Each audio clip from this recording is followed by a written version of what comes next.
In general, the internet and I have a very special love-hate relationship. I've always been skeptical about it, to be honest, especially with how little was known about it when it first started becoming a thing in Nigeria. Communicate with someone on the other side of the world, search for anything and get an answer back immediately, meet and interact with new people online.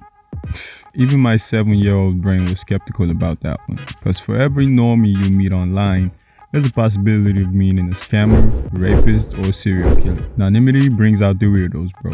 Back then, I couldn't care less about what people were doing online, man. All I did on the computer was game. If you haven't already caught on, I'm a huge fan of video games. I had an older cousin who'd come install DVD copies of these games, which, thinking about it now, were probably all pirated. Virtual Cop, Mortal Kombat, 3D Pinball, Minesweeper, Fate, The Sims, Freedom Fighters. I vividly remember playing the Batman game that in hindsight probably sucked, but at that point, bro, it was the best thing in the world to me. I remember fighting dudes in this big Batcave area, and I thought that was the coolest thing ever, until I discovered GTA 3 Liberty City. This was the first sandbox game I played, and it had guns and cars and fights and explosion, and my little brain was fucking addicted, man. I spent hours on end just driving around the city and wreaking havoc. Till today, that's the only GTA map I know entirely by heart. For like the first year, I had no idea there was actually a point in the story to this game. I didn't even know the minimap was a map. Like, why is my blimp shaped like an oil drop? I thought that was some vehicle indicator thingy. But when I found out, oh boy. Imagine thinking you derive satisfaction from a game, only to realize there's actually a story and a point to it, and it's actually headed somewhere. I never finished the game because I got stuck on some dumb mission, but I enjoyed every minute of that thing. I vividly remember being upset about the cops one time, so I decided to kill every cop in the game so no one would be able to stop me. It took me 30 seconds to realize how impossible that was.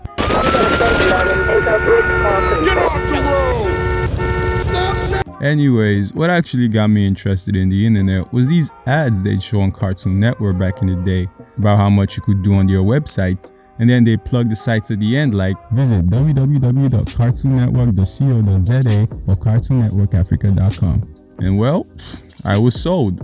Back then, the internet wasn't exactly push button. I remember my dad using this Starcom's landline phone and like a fucking Ethernet cable to perform magic and get the internet on the computer running. If you don't know what a landline is, put Uncle in front of my name card. www.cartoonnetworkafrica.com. I was gone. Jesus, it might not be that big of a deal in today's circumstances, but yo, that website was ahead of its fucking time. It was colorful as fuck, and the games, man. At the very bottom of the page, the games were arranged according to the shows. Even shows that weren't available in Africa had games on there. I must have spent hundreds upon hundreds of hours in that place. Finding this place was like discovering another planet, and it was all good until it wasn't. Meet sexy singles near you.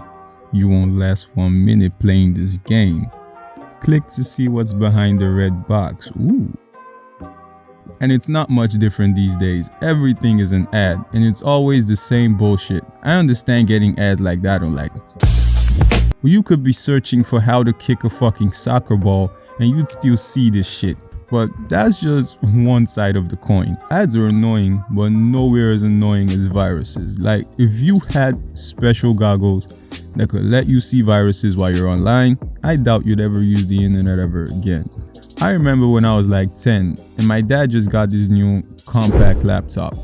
He mostly used it for work, but he let me play games on it from time to time. I don't know if you remember these WoW Tangent games that came with certain computers. It was basically a library of games that gave you these tokens called WoW coins that you could use to play games for free for a couple times, and then you had to pay, of course. If you have no idea what I'm talking about, Uncle Ola is the name, Youngblood. I tried most of them, but none of them got me like this one did. I was obsessed with this polar bear bowling game. I'd play for hours and hours, and I wouldn't turn off the laptop when I was going to sleep so I could resume the next day without spending another wild coin. Well, soon I pretty much exhausted all my wild coins, And I was devastated to say the least, cause I love that game. Then one day, this random ad pops up saying, "You wanna play Wild Tangent games? I bet you do. Come on, get unlimited wild coins here, free and legit." I don't think I ever clicked anything as fast as I did this one. It was this wild coin generator thing that was going to give me unlimited wild coins. I let it download, installed it, and when it was done, a pop-up appeared saying, "Do you want to generate wild coins now? Are you serious right now?" Nigga, yes, fuck yes. It booted up for a while, and bam, laptop went dark. I waited a bit, nothing. Pressed all the buttons, nothing. Then I tried powering it down from the power button itself. Nothing. Boy, I took out the battery and it finally went off. Put it back in, booted it up, showed the compact logo, and then boom, blue screen. Just a plain blue screen. Then a bunch of gibberish text pops up, and at the bottom it says, "Missing boot up sequence, operating system not found." Then more text appears and it said, "I was hungry, so I ate your Windows.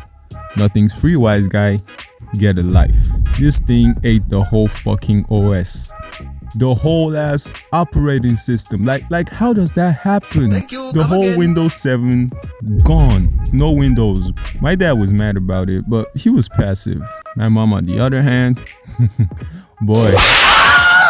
Since that day, I have never played a Wild Tangent game ever again. Not even when I got my own laptop. Say what you want about the situation, but I blame the internet for my trust issues.